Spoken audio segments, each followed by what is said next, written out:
Jubilee hills Hydraa ఇప్పుడు తెలంగాణ రాజకీయాల్లో ఎక్కువగా వినిపిస్తున్న పేరు. కారణం ఏదైనా జూబ్లీ హిల్స్ ఉప ఎన్నిక కారణంగా హైడ్రాపై మరోసారి చర్చ జోరందుకుంది. అయితే జూబ్లీ హిల్స్ ఉప ఎన్నిక ఫలితం హైడ్రాను ప్రభావితం చేయడంతో పాటు రాజకీయ పార్టీల నిర్ణయాలు, వ్యూహాలపై కూడా ప్రభావం చూపొచ్చనే టాక్ పొలిటికల్ సర్కిల్స్ లో వినిపిస్తోంది.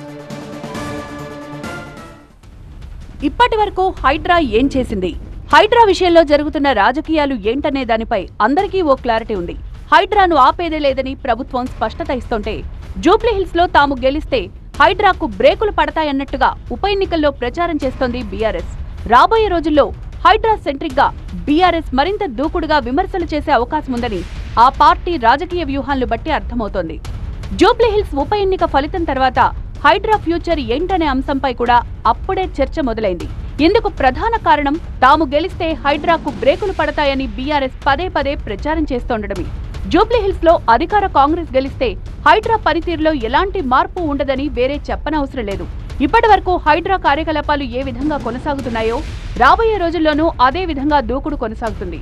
అయితే జూబ్లీహిల్స్ లో ఫలితం అధికార పార్టీకి అనుకూలంగా రాకపోతే ఏం జరుగుతుంది, అందులోనూ హైడ్రా ఫ్యూచర్ పై దీని ప్రభావం ఏ విధంగా ఉంటుందనే దానిపై ఆసక్తికర చర్చ జరుగుతోంది. జూబ్లీహిల్స్ లో బీఆర్ఎస్ గెలిస్తే హైడ్రాపై ఆ పార్టీ రాజకీయ దాడి మరింతగా పెరుగుతుందనే విషయం వేరే చెప్పనవసరం లేదు. ఇప్పటికే హైడ్రాపై తీవ్ర స్థాయిలో విరుచుకుపడుతోన్న బీఆర్ఎస్ నాయకత్వం ఇక నగర వ్యాప్తంగా ఇదే అంశంపై అధికార కాంగ్రెస్ ను లక్ష్యంగా చేసుకుని రాజకీయ దాడి ముమ్మరం చేసే అవకాశాలు కనిపిస్తున్నాయి. జూబ్లీహిల్స్ ఉప ఎన్నిక తర్వాత మరిన్ని ఉప ఎన్నికలు వస్తాయని బీఆర్ఎస్ ప్రచారం చేస్తోంది.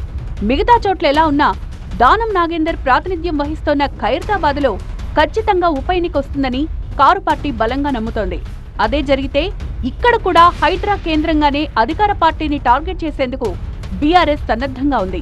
మిగతా సమస్యలు ప్రస్తావిస్తూనే ఇక్కడ కూడా హైడ్రాపై వ్యతిరేకతను హైలైట్ చేస్తుందనే టాక్ వినిపిస్తోంది.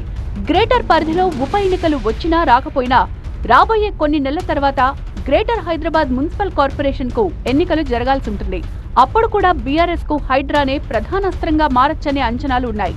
గత 2 పర్యాయాలుగా జీహెచ్ఎంసీ ఎన్నికల్లో మెరుగైన ఫలితాలు సాధించిన గులాబీ పార్టీ ఈసారి కూడా అదే స్థాయిలో ఫలితాలు సాధించాలని ప్లాన్ చేసుకుంటోంది. జీహెచ్ఎంసీ ఎన్నికల్లో పైచేయి సాధించడం ద్వారా నగరంలో పట్టు నిలుపుకోవడంతో పాటు రాబోయే అసెంబ్లీ ఎన్నికల నాటికి పార్టీ నైతిక స్థైర్యం పెరుగుతుంది అన్నది బీఆర్ఎస్ ప్లాన్.